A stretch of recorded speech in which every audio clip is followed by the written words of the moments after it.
दोस्तों कैसे हैं आप सब लोग। दोस्तों क्या आपने कभी सोचा है कि एक शादी जब तक खत्म नहीं होती है तब तक दूसरी शादी कैसे की जाएगी। कई बार आपने ऐसा देखा होगा कि पत्नियां जो है 498 की एफआईआर दर्ज करवा देती हैं या फिर अपने पति का घर छोड़ के अपने मायके में रहने लग जाती हैं और उसके बाद में वापस भी नहीं आती है। न तो अपने पति को तलाक देती है न उसको दूसरी शादी करने देती है, मतलब उसको बीच में लटका देती है। वो बेचारा कोर्ट कचहरी के चक्कर काटते रहता है, पैसा बर्बाद करता है, समय बर्बाद करता है अपना। उसके बावजूद भी उसको घर पे जाके शांति कहाँ मिलती है, उसको कहीं कोई शांति नहीं मिलती। ऐसी स्थिति में क्या हो अगर एक ऐसा कानून आ जाए कि जिसमें एक पत्नी के होने के बावजूद उसको तलाक दिए बिना दूसरी पत्नी को साथ में रखा जा सके। इससे होगा ये कि एक तरफ तो आप जो है अपनी पहली पत्नी से कोर्ट में फाइट भी कर सकते हैं और दूसरा इसका ये फायदा होगा कि आपको मेंटली जो है कितना रिलीफ मिलता रहेगा दूसरी पत्नी से।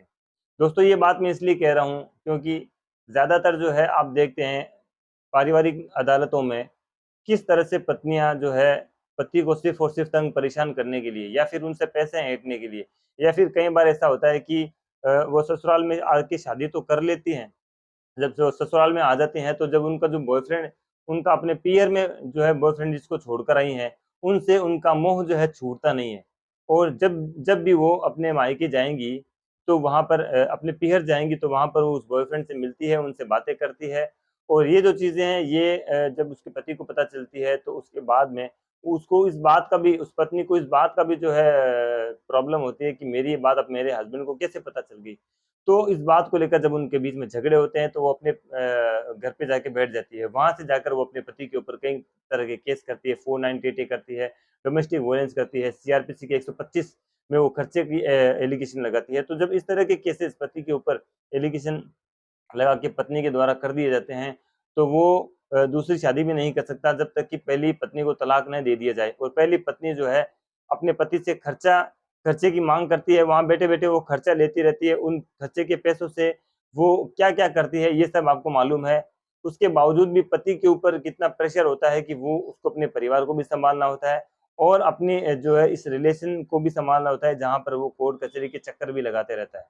तो ऐसी स्थिति में दोस्तों ऐसा क्या जो है रास्ता है, ऐसा कौन-सा रास्ता है जहाँ पर वो एक शादी को तोड़े बिना दूसरी शादी कर सकता है, दूसरी महिला को अपने साथ में रख सकता है? देखिए दोस्तों, हिंदू मैरिज एक्ट की धारा 10 इसको ध्यान से पढ़िए, इसमें जुडिशियल सेपरेशन के बारे में बताया गया है। जुडिशियल सेपरेशन के लिए कोर्ट में आपको अर्जी लगानी पड़ेगी। आप पति-पत्नी तो रहेंगे लेकिन आप साथ नहीं रहेंगे, कोर्ट एक ऐसी डिक्री जारी कर देगा। तो जब आप साथ नहीं रहेंगे, तो दोस्तों यहाँ पे एक चीज़ और है कि जहाँ पर ऐसी जुडिशियल सेपरेशन हो जाता है और पति-पत्नी लगभग 200, 300 या 400, 500 किलोमीटर दूर रहते हैं, तो ऐसी स्थिति में आप ऐसी महिला को जिसको आप पसंद करते हैं, अपने साथ में रख सकते हैं।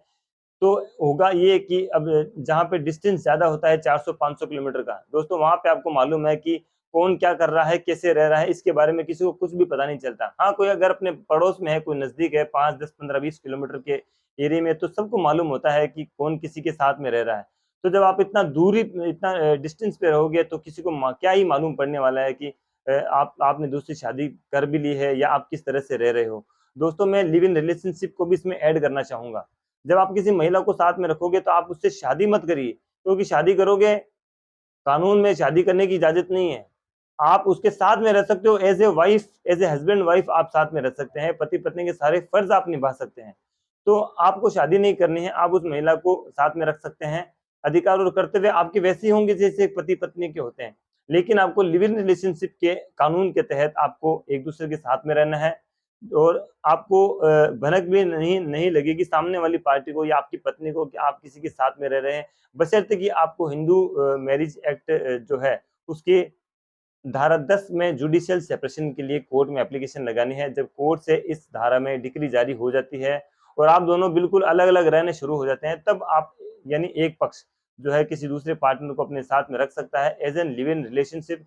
लेकिन याद रखिए, फिर से कहना चाहूँगा कि आपको उससे कोई जो है सांस्कृतिक संबंध नहीं स्थापित करने हैं, उससे शारीरिक संबंध भी आप बना सकते हैं, लेकिन आपको उससे शादी नहीं करनी है। शादी नहीं करके आप उसके साथ में एज़ ए पति-पत्नी आराम से रह सकते हैं, इसमें कोई दिक्कत नहीं आने वाली है। तो दोस्तों ये एक बड़ी चीज़ ध्यान में रखने की है आपको कि किस तरह से अगर आपकी पत्नी आपको परेशान कर रही है, तंग कर रही है, वो आना भी नहीं चाहती आपके पास में और दूसरी शादी भी नहीं करने दे रही है आपको, तो आपको इस तरह का एक हथियार इस्तेमाल करना है, जुडिशियल सेपरेशन करने के बाद में आप किसी भी जो अपनी मनपसंद महिला को अपने साथ में रख सकते हैं और उसके जो भी अधिकार और कर्तव्य है वो उसके हिसाब से आप एक दूसरे के साथ में सुखमय जीवन बिता सकते हैं। तो दोस्तों बात आपको समझ में आ गई होगी, और अगर वीडियो आपको अच्छा लगा तो इसको ज़्यादा से ज़्यादा शेयर करें। चैनल पर अगर आप हमारे पहली बार आए हैं तो इसको सब्सक्राइब करने में कंजूसी ना करें, बेल आइकन जरूर प्रेस करें ताकि आने वाले हर एक वीडियो की नोटिफिकेशन आपको सबसे पहले मिलती रहेगी।